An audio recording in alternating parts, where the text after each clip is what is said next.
एक को भी नहीं छोड़ेंगे, अमित शाह समेत। अमित शाह साहब तैयार हो जाओ। नेम प्लेट हटा दी, शक्ल तो आ रही है वीडियो में, पकड़े नहीं जाएंगे। एक एक को चुन चुन के जितनी वीडियो हमने देखी है ना, जितने अपराधी देखे हैं पुलिस की शक्ल में, उनको जेल भिजवाने का काम। सबके सब अमित शाह गैंग के क्रिमिनल्स थे। वो क्रिमिनल्स थे, वो मार रहे थे। कानूनी रूप से तो बिल्कुल गलत है, लेकिन उस तरीके से बिल्कुल उतनी सही है जैसे भारत देश को आज़ादी 2014 में मिली थी। उस मानसिकता से देखेंगे तो बिल्कुल सही है। लेकिन फिर मैं एक फार्मूला आज से नहीं, शुरू से बता रहा हूँ। जज लोया के लिए अगर हमारे देश की ये सबसे बड़ी अदालत खड़ी हो जाती, आज न्यायालय की ये हालत नहीं होती। इससे आगे अदालतों के ऊपर और चुनाव आयोग के ऊपर और दूसरी जगहों पे अगर आप अपना फोकस कर रहे हैं तो अमित शाह जी और मोदी जी का फायदा कर। नफरत करती है दिल की गहराइयों से, ठीक बात, इसमें तो किसी को कोई शक होना ही नहीं चाहिए। ये तो है ही, सच्ची है, इसमें क्या शक होगा। अच्छा, तो अब मोदी जी और अमित शाह देश को लूट ही रहे हैं, पाकिस्तान और चाइना के साथ मिलकर। ये सबको भी पता है, इसमें भी किसी को कोई शक नहीं होना चाहिए। अब ये आंदोलन या कोई और आंदोलन, ये वो जनता की नफरत की रिफ्लेक्शन है। उन्हें जहाँ भी कहीं भी जनता को रास्ता मिलता है, इतना सा सुराग भी मिलता है, तो वो जो पूरा बाढ़ है ना, भाखड़ा नंगल डैम से भी बड़ा बाढ़, वो टूट जाता है और वो जनता आ जाती है कि ये है रही हमारी तुम्हारे बारे में विचार। अब जो एप्स्टीन मानसिकता के लोग हैं जैसे मोदी जी, तो वो तो इसराइल जहाँ से एप्स्टीन मानसिकता का जन्म ही हुआ है, उस देश को जाके फादरलैंड बताते हैं। मोदी जी के तो फादरलैंड इसराइल हैं, तो वो तो एप्स्टीन मानसिकता के लोग हैं। एप्स्टीन मानसिकता के लोगों की सबसे बड़ी ताकत होती है बच्चों के ऊपर हमला करना, बच्चियों को अपहरण करना, उनको चोट पहुंचाना और उनका बलात्कार करना, उनकी हत्या करना और उनको भून के खा जाना, भून के और तल के। ये एप्स्टीन मानसिकता के लोगों की बात है। ये क्यों करते हैं वो? एक तो उन्हें मजा आता है, जो कहते हैं ना, जो परवर्टेड माइंड्स होते हैं इन सबके, दिखेंगे कुछ होंगे कुछ और। तो और दूसरा, जो परिवार वाले हैं, अपने ऊपर तो आप गोली खा लोगी, कोई आपको डर तो लगेगा, चोट भी लगेगी, लेकिन फिर भी कहोगे नहीं देश के लिए मैं कर लूँ। लेकिन अगर किसी छोटे बच्चे को आपको कुछ कहेगा तो आप भी कमजोरी महसूस करते हो। तो ये मानसिकता एप्स्टीन वाले समझते हैं, इसलिए चुन चुन के छोटे छोटे बच्चे और बच्चियों को टारगेट किया। जो नौजवान थे ना, जो ढाल बन के खड़े हो रहे थे कि हमें मार लो, उनको कम मारा, बच्चियों के हाथ पैर, बच्चों के हाथ पैर ज्यादा तोड़े। ये एप्स्टीन की मानसिकता है। सर जैसे कि आप न्यायालय से संबंध रखते हैं, अभी हाई कोर्ट ने कहा कि भैया इस पूरे के पूरे मामले में हमें घसीटना है। दूसरी तरफ कोर्ट कहता है, जो PIL डाली जाती, कोर्ट कहता है कि भाई हमारे पास टाइम नहीं है वीडियो देखने का। क्या 1 घंटा न्यायालय के पास नहीं है? अगर हम जड़ की बात करें, सुप्रीम कोर्ट की बात करें, तो ये बयान तो कहीं ना, आज जो भी स्थिति है, ये जो हमारे CJI थे उनके बयान की वजह से, और आज कोर्ट के पास, सुप्रीम कोर्ट के पास 1 घंटा नहीं था वो वीडियो देखने के लिए, कितना समय चला जाता।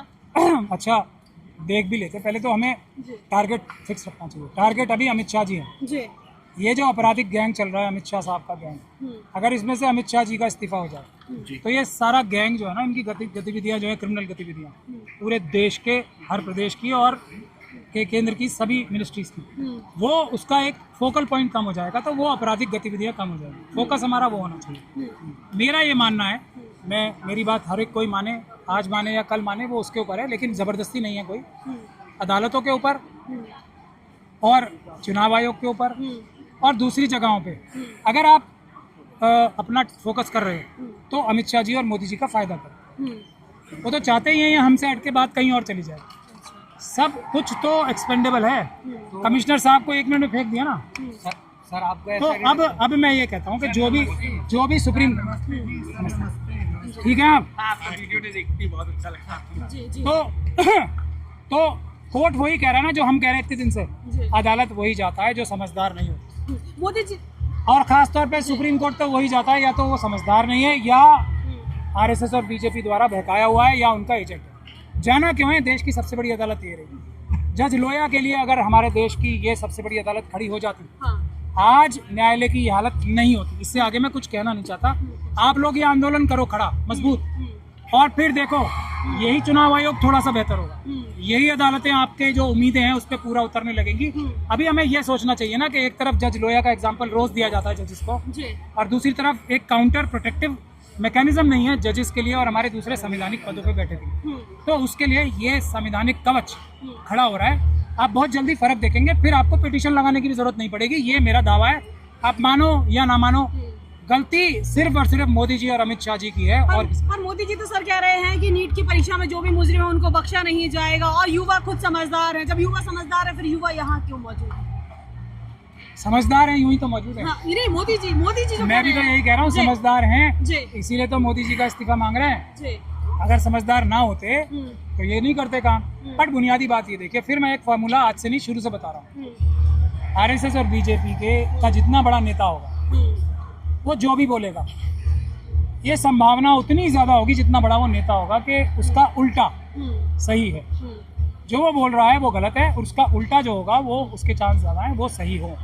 तो मोदी जी अगर ये बोल रहे हैं कि सब गुनहगारों को पकड़ेंगे, इसका मतलब साफ साफ है मेरे ही तो लोग थे वो, मैंने ही चोरी कराई है, मैं उनको नहीं पकड़ूंगा। आपको पढ़ना आना चाहिए मोदी जी की भाषा, अच्छा। वो नहीं आती आप लोगों अच्छा, कोड लैंग्वेज है वो। को। सीधी सी कोड नहीं है, कोड कुछ भी है ना। अच्छा सर, बीजेपी की जो सांसद हैं कंगना रनौत, उनका ये कहना है कि जनता के द्वारा जब जनता ने किसी सरकार को चुना है तो आप अब डिसाइड मत करिए कि सरकार कैसे चलानी, जनता ने उन्हें भेजा, उन्हें डिसाइड करने दीजिए कि सरकार को कैसे चलाना, पूरे सिस्टम को कैसे चलाना। ये बात किस हद तक सही है? अब कानूनी रूप से तो बिल्कुल गलत है, जी लेकिन उस तरीके से बिल्कुल उतनी सही है जैसे भारत देश को आज़ादी 2014 में मिली थी। उस मानसिकता से देखेंगे तो बिल्कुल सही है, लेकिन संवैधानिक और कानूनी रूप से बिल्कुल गलत है। हाँ। कंगना रनौत जी तो खुद एक देश की जनता की और अपने क्षेत्र की नौकर हैं, उनको शायद ये बात पता नहीं है।